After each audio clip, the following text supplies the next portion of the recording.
Hello friends, welcome back to this channel. दोस्तों, इस video में हम लोग बात करने जा रहे हैं यस बैंक लिमिटेड के ऊपर। लेकिन शुरू करें उससे पहले आपसे दो रिक्वेस्ट करना चाहूँगा। पहली रिक्वेस्ट कि अगर आप इस चैनल को फर्स्ट टाइम देख रहे हैं तो सब्सक्राइब करके बेल आइकन को हिट कर लीजिए ताकि आपको किसी भी वीडियो की नोटिफिकेशन मिस ना हो। दूसरी रिक्वेस्ट ये है आपसे कि अगर आपको डीमैट अकाउंट ओपन कराना है तो डिस्क्रिप्शन बॉक्स में एक लिंक आपके लिए ड्रॉप किया गया है, उसे क्लिक करके आप सिंपल अपस्टॉक में अकाउंट ओपन करा सकते हैं। तो यस बैंक लिमिटेड के अंदर लास्ट ट्रेडिंग एक्टिविटी के अंदर हम लोगों ने देखा था 13.90 की ओपन प्राइस के बाद 14.10 का लो हाई बनाता है और 13.70 का लो बनाता है और 13.75 के ऊपर कल बंद भी हो गया था 1.79% की गिरावट के साथ। 10,43,36,143 टोटल शेयर्स ट्रेड हुए थे, जहां पे परसेंटेज ऑफ डिलीवरी 35.28% उठाई गई थी। बीएससी के ऊपर अगर आपने नोटिस किया होगा तो 2,09,44,926 शेयर्स ट्रेड हुए, जहां पे 41.21% की डिलीवरी उठाई गई थी। 34,450.50 करोड़ इसकी मार्केट कैप है। अगर आप देखें तो इस कंपनी का यानी इस बैंक का 52 वीक लो है 11.10 का और 52 वीक हाई है 28.50 का। देखिए, ईयर टिल डेट में इस बैंक के अंदर 22.97% की गिरावट है। एक हफ्ते के अंदर 6.14% की गिरावट है। 3 महीने का अगर स्टेटस देखें तो 8.94% की गिरावट है।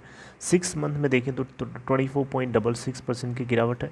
1 ईयर में देखें तो 50.27% की गिरावट है। 2 ईयर्स में 88.16% की गिरावट है और 3 ईयर्स में देखें तो 95.84% की गिरावट है। 1 महीने का देखेंगे तो उसमें बस 3% की तेज़ी है। बैंक की परफॉर्मेंस इसके स्टॉक की शेयर की जो परफॉर्मेंस है बहुत ही ज़्यादा डिसअपॉइंट करने वाली परफॉर्मेंस है। कहाँ इस बुलिश रन के अंदर बाकी स्टॉक्स जो हैं वो ऊपर की तरफ भाग रहे हैं, यस बैंक के अंदर कोई परफॉर्मेंस ही नहीं देखने को मिल रही है। सब कुछ क्यों हो रहा है ऐसा, उसके ऊपर आपको पता है ऑलरेडी क्यों हो रहा है। कंपनी के साथ बहुत ही बैड सिचुएशन थी, उससे धीरे धीरे उबरने की कोशिश कर रहा है। इस बीच में कोरोना वायरस के सेकेंड वेव के चलते सिचुएशन और हालत गंदी हो गई और डिटेरियोरेट हो गई, जिसके चलते बैंक जो है अपने फाइनेंशियल स्टेटस को मेंटेन नहीं कर पाया। इस बार आपको पता है फाइनेंशियल ईयर 2021 के Q4 के अंदर बैंक को लॉस हुआ था और लॉस कोई ये छोटा मोटा लॉस नहीं था। लॉस सीधे इनको हुआ था 3,790 करोड़ का, जबकि इससे पहले Q3 के अंदर 147 करोड़ का इनको नेट प्रॉफिट हुआ था। तो देख सकते हैं सिचुएशन जो है काफ़ी ज़्यादा इस बार वर्स्ट हमें देखने को मिली, जिसके चलते जो लोगों का यहाँ ट्रस्ट था वो कहीं ना कहीं उसके साथ जो है समझौता हुआ, जिसके चलते लोग इसके अंदर सस्टेन नहीं कर पाए। और इसके अंदर आपको एक खबर देने जा रहा हूँ जो बहुत ही ज़्यादा रिलेवेंट है, आइए जानते हैं। देखिए, अपडेट को जानेंगे लेकिन उससे पहले मैं आपको एक चीज़ और बताना चाहूँगा। इस कंपनी के अंदर म्यूचुअल फंड्स का क्या स्टेटस रहा है लास्ट के 1-2 महीने के अंदर, आइए देख लेते हैं। देखिए, लास्ट के 3 महीने का स्टेटस आपसे शेयर करूँगा। देखिए, मार्च महीने के अंदर अगर आपने देखा होगा तो 45 टोटल म्यूचुअल फंड होल्डर्स थे, 22 बायर्स थे और 5 सेलर निकले थे। जबकि मार्च के आगे अप्रैल के महीने में देखें तो 46 अभी भी वैसे होल्डर्स बने हैं, 18 बायर्स हैं और 5 सेलर्स हैं। अब मई के मंथ में देखें तो यहाँ पे सेलर्स जो है 11 बढ़ के हो गए, बायर्स यहाँ पे 13 थे और होल्डर्स 38 मात्र रहे।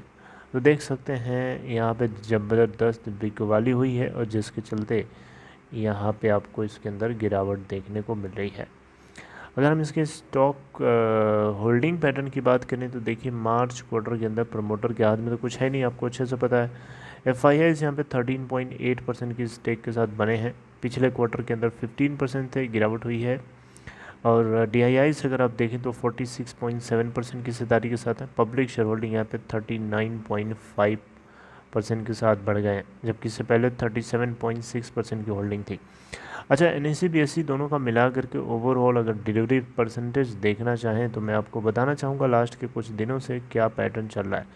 देखिए लास्ट के 3 दिन की बात करें तो 15 जून को 45.2% की डिलीवरी उठाई गई थी, उससे 16 जून को 45.3% और 17 जून को यानी कल 48.7% की डिलीवरी, यानी गिरावट के अंदर डिलीवरी के अंदर डाउन ड्रॉप इन प्राइस, तो उसके करस्पॉन्डिंग डिलीवरी में हमें राइज देखने को मिला था। यानी लोगों को कहीं ना कहीं इस बात का भरोसा है कि यस बैंक के अंदर रिवर्सल वहाँ से शुरू होगा। आपको मैंने वैसे भी बता रखा है लेवल्स, यस बैंक के अंदर क्या लेवल्स हैं। 13.50 और 13 का लेवल बहुत ही ज़्यादा, इवन 12.50 का भी लेवल बहुत ही ज़्यादा इसके लिए क्रूशियल सपोर्ट है।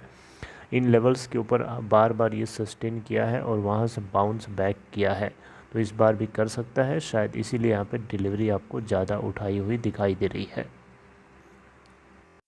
अब देखिए न्यूज़ की बात करें तो न्यूज़ ये है कि यस बैंक लिमिटेड के अंदर एक यहाँ पे आप देख सकते हैं एक एंकर इन्वेस्टर था बे ट्री करके।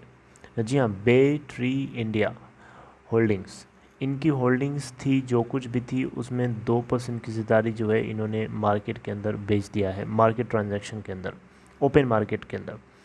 ठीक है, तो यहाँ इनका पूरा नाम देख लीजिए। एंकर इन्वेस्टर वो इन्वेस्टर्स होते हैं जो बहुत बड़े बड़े इन्वेस्टर्स होते हैं, बहुत ही बड़े बड़े ट्रांजैक्शंस होते हैं, उनके छोटे मोटे नहीं होते हैं। Bay Tree India Holdings First LLC, ठीक है, तो इन्होंने 2% की हिस्सेदारी जो है यस बैंक लिमिटेड के अंदर ओपन मार्केट ट्रांजैक्शंस के जरिए बेच दिया है, राइट। तो यहाँ पे जो इन्फॉर्मेशन यस बैंक की तरफ से रेगुलेटरी फाइलिंग के टाइम पे एक्सचेंज को दी गई, उसके अकॉर्डिंग अगर आप देखें तो Bay Tree India Holdings First LLC जो है यस बैंक के अंदर 5.40% की हिस्सेदारी ओन करता था। ठीक है, उसके बाद इन्होंने क्या किया, 52.09 करोड़ शेयर जो हैं, जो कि 2.08% की हिस्सेदारी को रिप्रेजेंट कर रहे थे, इन्होंने मल्टीपल ट्रांचेस में 7 मई से लेकर 11 जून तक जो है अलग अलग तरीके से अलग अलग बार में बेच दिया है। जी हाँ, ये एक बार में इन्होंने पूरा नहीं बेचा है, अलग अलग टाइम में 7 मई से लेकर 11 जून तक के टाइम में मल्टीपल ट्रांचेस में। पोस्ट सेल यानी सेल करने के बाद अगर हम देखें तो अभी भी Bay Tree India Holdings First LLC का जो होल्डिंग है एस बैंक के अंदर 3.32% अभी भी बना हुआ है। Last month Bay Tree India Holdings First LLC की तरफ से इन्फॉर्म किया गया था कि इन्होंने 52.15 करोड़ शेयर जो है 2.08% हिस्सेदारी जो है मल्टीपल ट्रांचेस में बेच दिया था जनवरी 6 से मई 6 2021 तक, राइट। और यहाँ भी यही चीज़ लिखी गई थी। ओके, इसके अलावा अगर आप देखें तो जुलाई 2020 के अंदर यस बैंक ने 4098 करोड़ रुपए जो है एंकर इन्वेस्टर्स थे जुटाए थे जस्ट एक दिन पहले, जिस दिन इन्होंने follow on public offering issue किया था FPO, मैंने आपको अपडेट किया था। बे ट्री इंडिया होल्डिंग्स फर्स्ट जो है ये टिल्ड्रेन, जी हाँ टाइल्डेन नाम इनका टिल्डेन है, टिल्डेन पार्क के द्वारा ओन करी जाती है और ये बहुत ही बड़ा एक इन्वेस्टर है, बहुत ही बड़ा एंकर इन्वेस्टर है। ठीक है, और 2250 करोड़ रुपए जो है यस बैंक लिमिटेड के अंदर इन्होंने 7.48% की स्टेक के लिए इन्वेस्टमेंट कर चुके हैं। यानी आप देख सकते हैं यहाँ पे शेयर्स लिखे गए हैं, आप शेयर्स को छोड़िए, 7.48% की हिस्सेदारी तक का ये इन्वेस्टमेंट कर चुका है, जो कि 2250 करोड़ रुपए का इन्वेस्टमेंट अभी तक इसमें देखा गया है एंकर इन्वेस्टर बे ट्री इंडिया होल्डिंग्स के द्वारा। तो दोस्तों ये रही यस बैंक लिमिटेड को लेकर के एक छोटी सी न्यूज़, आई होप कि आपको समझ में आया होगा। तो इसके अंदर गिरावट कल के दिन हमें इसीलिए देखने को मिली थी क्योंकि ये अपडेट हुई थी, ये मार्केट में चीज़ अपलोड हुई थी, पब्लिश हुई थी, जिससे चलते काफ़ी लोगों को इस बात की जानकारी लगी, जिसके चलते इसमें प्रेशर बना रहा। Okay, so I would like to terminate my conversation right here, friends. If you like this, please give a thumbs up and take care. See you next time.